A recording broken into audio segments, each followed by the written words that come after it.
Hello everyone. Today in this video, so we just learned about the usage of shall in English. So shall வந்து நிறைய பேர் use பண்றதை notice பண்ணிருப்பீங்க. அதுவும் எந்த சப்ஜெக்ட் கூட யூஸ் பண்ணிருப்பாங்க அப்படின்னு பாத்தீங்கன்னா ஐக்கும் வீக்கும் யூஸ் பண்ணிருப்பாங்க. Am I right? I shall, we shall அப்படிங்கறத யூஸ் பண்ணிருப்பாங்க.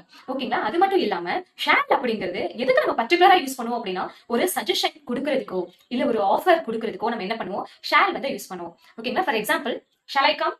நான் வரலாமா? shall I give my things? நான் உங்களுக்கு என்னோட things தரலாமா? So shall we meet again? நம்ம திரும்பியும் பார்க்கலாமா? And shall we dance? நம்ம டான்ஸ் ஆடலாமா? Shall I help you? நான் உனக்கு ஹெல்ப் பண்ணட்டுமா? என்னுடைய ப்ராஜெக்ட்டை ஷேர் பண்ணட்டுமா? Shall I share my project? So இந்த மாதிரி நம்ம கேட்கலாம். ஷேர் வந்து எப்படி யூஸ் பண்றது, எந்த டைமுக்கு யூஸ் பண்றது, ஏதாவது டிப்ஸ் இருக்கா அப்படின்னு சொல்லி கேட்டீங்க அப்படின்னா சோ நான் உங்களுக்கு சொல்லி தரேன். என்ன அப்படின்னா எல்லா சென்டென்ஸ்லயுமே கடைசியா முடியக்கூடிய அந்த வேர்டிங்ஸ் வந்து மா அப்படிங்கிற அந்த லெட்டர்ல முடியும் தமிழ். ஃபார் எக்ஸாம்பிள் நான் உனக்கு கால் பண்ணட்டுமா? Shall I call you now? நான் உனக்கு கால் பண்ணட்டுமா? நான் உனக்கு என்னோட திங்ஸ் தரட்டுமா? Shall I give my things? நான் உனக்கு என்னோட திங்ஸ் தரட்டுமா? நம்ம இப்ப டான்ஸ் ஆடலாமா? Shall we dance now? So இந்த மாதிரி அந்த மா சவுண்ட் வந்து நமக்கு தமிழ்ல வந்து வரும். அந்த டைம்ல நீங்க என்ன பண்ணுங்க shall யூஸ் பண்ணி ஒரு சஜஷனை கொடுங்க.